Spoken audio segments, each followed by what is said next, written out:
তাই নতুন প্রজন্মের মুক্তিযোদ্ধারা যেমন আমার শাহরাস্তির নাসিরউদ্দিন পাটোয়ারি, তারপরে হাসনাত আবদুল্লাহ, সার্জিস আলম, হান্নান মাসুদ, এই ধরনের যারা আছে আমি তাদেরকে আহ্বান করেছি।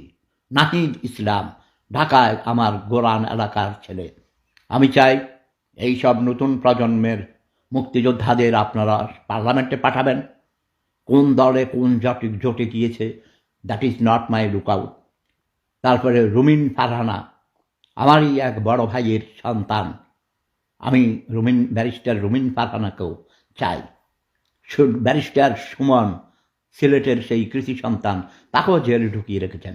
দয়া করে এইসব মেধাবী লোকদের, যেমন প্রফেসর ডক্টর নাজমুল হাসান করিমুল্লাহ আমার অত্যন্ত প্রিয় নাতি, একজন ভাইস চ্যান্সেলর ছিলেন, তাকেও মিথ্যা মামলা দিয়ে ডক্টর ইউনুস, কারণ ডক্টর ইউনুস যে ইন্টারমিডিয়েটে 3rd ডিভিশন পেয়েছিল এই কথা সে বলে দিয়েছিল, আরও অনেক সমালোচনা করেছিল, তাই তাকে জেলে ঢুকিয়ে রেখেছে। আমি আশা করি নির্বাচনের পর এই সবাইকে, আওয়ামী লীগ সহ যাদেরকে অ্যারেস্ট করে রাখা হয়েছে, যারা দেশের বাইরে ভারতে পালিয়ে আছেন, অন্য অন্য দেশে পালিয়ে আছেন, তারা সবাই দেশে চলে আসবেন। এবং জননেত্রী শেখ হাসিনাকে অনুরোধ করছি, আপনি দেশে ফিরে এসে আপনি কোর্টের মোকাবিলা করেন, আপনি আদালতের সামনে আসুন।